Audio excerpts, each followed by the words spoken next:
बहुत जल्दी, बहुत जल्दी। स्वामी जी महाराज तो इसी से बिहारी जी को मुस्कुराते थे। बिहारी जब स्वामी जी महाराज गाते थे तो अगर नारद जी को देखो वीणा लिए हुए हैं।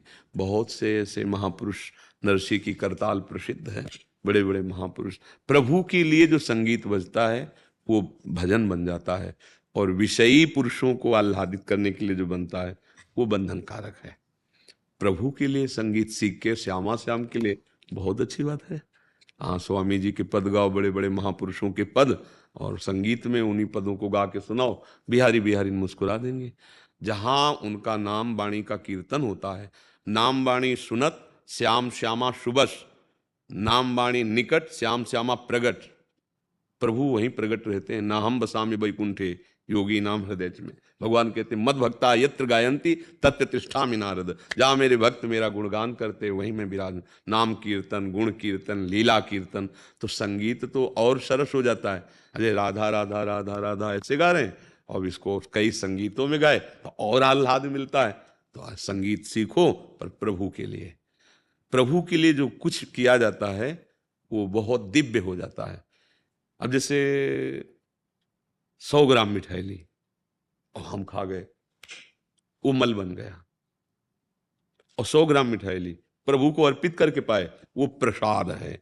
वो तुम्हारे पाप का नाश करेगा और भगवत प्रसन्नता का हेतु होगा। हमें सबको चाहिए कि जो भी हमें हमारे पास है वो अपने घर में ठाकुर विराजमान करें और पहले उनको अर्पित करें। जैसे नौकरी जा रहे हैं, प्रणाम किया, महाराज जा रहे हैं 8 घंटा के लिए, अब जो बने जैसे बने आप देखना, संभालना आप। और 8 घंटे में 10 5 बार आपने राधा राधा कह लिया, 10 5 बार केवल, और 8 घंटे मेहनत करने के बाद फिर आए और प्रभु 8 घंटे की सेवा करके आ गया, अब ये 8 घंटे का समय आपके चरणों में समर्पित। पक्का वो भगवत प्राप्ति कराने वाला, परम सुख देने वाला होगा। ये तो सर्वाणी कर्माणि मयि सन्न्यस्य मत्पराः, जो सारे कर्म मेरे को अर्पित करते हैं वो भगवत प्राप्ति हो जाती है। तेषाम् अहं समुद्धरता, उसका उद्धार मैं कर देता हूं। कोई भी ऐसा न समझे कि अगरबत्ती लगाने से भगवान प्रसन्न होते हैं। अगर आप किसान हैं, हल जोतना, फावड़ा चला, ये सब भजन है। राधा राधा राधा राधा, हल जोत रहे, फावड़ा चला रहे, और भगवान। एक महान भक्त हुए हैं केवल राम जी, उनका केवल राम जी नाम था उनका। तो प्रायः पहले जैसे खेती है ना, तो ज्यादा धनी नहीं होते थे, क्योंकि पानी की व्यवस्था नहीं होती थी सींचने के लिए, आकाश से जो गिरे। हमने अब खुद देखा है, वो एक इतना बड़ा पुर होता था गांव में, और बैल से खींचा जाता, आए राम रुक, हाय से बड़े ले, और तो ये ऐसी छोटी छोटी क्यारियां सींच पाती थी। और उनके पास तो बहुत कम खेती थी, तो फिर वो मेहनत करते थे, और मेहनत करने में उन्हें खाने भर को मिलता था, पर उनकी श्रद्धा ऐसी थी, नाम जब करते थे, वो राम नाम के बहुत प्रेमी थे, राम राम राम राम ऐसा। और अगर संत दिखाई दे जाए तो पैर पकड़ करके घर जरूर लाते थे, चरण धोना और जो भोजन है वो उनको पवाना। अच्छा, संतों का स्वभाव है, श्रद्धा देख लें तो आपस में चर्चा करने लगते हैं। भाई अगर उस क्षेत्र में जाना, बहुत बढ़िया वो भगत है भाई, बहुत प्यार श्रद्धा से पवाता है, तो 2 4 6 ऐसे आने लगे। और धन तो था ले उनके पास। एक दिन 10 12 संत आ गए, नाम उच्चारण किए, आज हम रात्रि यहीं रुके। अब वो मन में सोचे कि कुछ, और मिट्टी की दीवार और ऊपर से तरण का छप्पर, कुछ ऐसा ले कि बेच भी सके। तो बड़े बड़े जो धनी मानी पुरुष थे उनके यहाँ गए और कहा मुझे कुछ उधार दे दो, आज हम अपने अतिथि संतों को पवा दें, फिर जो आप सेवा कहोगे। तो गरीब जान के कोई उधार भी नहीं देता है। एक बहुत चतुर था, उसने कहा हमें कुआं खुदवाना है, तुम जो चाहो संतों के लिए ले जाओ, पर कुआं तुम खोद देना। अब कुआं खोदने में कितनी मेहनत की, उन्होंने स्वीकार कर लिया। हाँ, आज हमारे अतिथि संतों का उदर पोषण करने के लिए आप दे दो, फिर हम खोद देंगे। तो घी चावल दाल उसने सब दिया, खूब अच्छे से बनाया, भगवान को भोग लगाया और सब संतों को पकाया।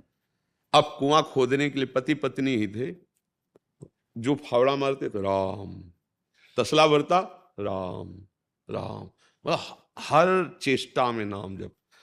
60 हाथ में वहां पानी निकलता था, 40 हाथ खुद चुका था। तो कुछ बीच में बालू वाली परत आई, और वो नीचे थे, पत्नी ऊपर थी, और रस्सी से ऐसे रज, तो रस्सी से रज निकाल ही चुके थे कि अचानक फट गया कुआं, क्योंकि बालू थी ना, और दब गए। अब उसमें हजारों कुंतल मिट्टी, मतलब ऊपर ऐसे बस पुर गया, मानो पूरा थोड़ा रहे। अब पत्नी खड़े चिल्लाए रोए कि अब सेठ से कहा, सेठ ने कहा इसकी तो हमारी कोई जिम्मेवारी नहीं थी, वो कह रहे थे खोद के देंगे। हाँ तुम्हें कभी 2-4 दिन के लिए भोजन की जरूरत हो तो ले जाना। अब गरीब आदमी की, अब उस समय कोई ये वो सुन वाली क्या कहते हैं, जैसे वो तो थी ही वही, बुला लो और जल्दी। अब वहां तो ऐसे, अब किसी ने कोई ध्यान नहीं दिया, कुआं पाट दिया गया, क्या वो तो मरी गए होंगे, पधार गए होंगे। अब उसकी पत्नी को लोगों ने डांडस बनाया, कुछ खाने पीने को दिया।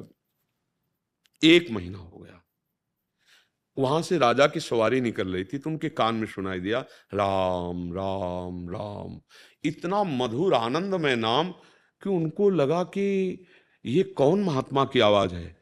तो आसपास सैनिकों को दौड़ा, कोई संत नहीं, बोले ये कोई महापुरुष की आवाज है, राम।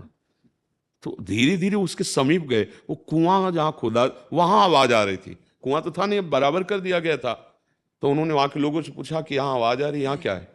तो बोले अभी 1 ही महीना पहले कुआं तैयार होने वाला था कि वो केवल राम जी थे, मिट्टी फट गई तो अच्छा नीचे 1 महीना हो गया, तुरंत खुदवाओ। अब तो राजा आदेश मिला, बड़े बड़े सब सैनिक लग करके खुदवाया गया।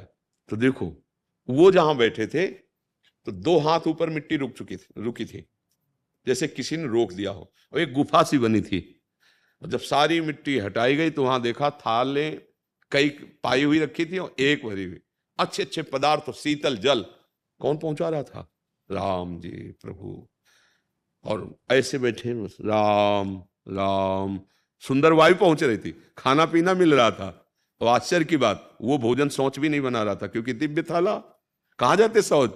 शौच भी नहीं बना रहा था, पानी लघुशंका नहीं बना रहा, क्योंकि दिव्य है ना। आश्चर्यचकित हो गए, उनको निकाला गया तो राजा ने उनके चरणों में प्रणाम करके कहा, आप 1 महीना से ऐसे मिट्टी में आप जीवित कैसे? बोले हमें कुछ भी कष्ट नहीं हुआ, अच्छी श्वास लेने को ऑक्सीजन मिल रहा था, भोजन मिल रहा। कौन दे रहा था? उनका भगवान दे रहा। राम राम। देखो गृहस्थ और इतने बड़े महापुरुषों कि उनका चरित्र लिखा गया है ग्रंथ भक्तमाल जी में, उनका चरित्र लिखा हुआ। तो ये वही थोड़ी कर सकते हैं, अपने भी कर सकते हैं? नहीं कर सकते। हर काम में अगर राधा राधा राधा राधा, वही बात आ जाएगी।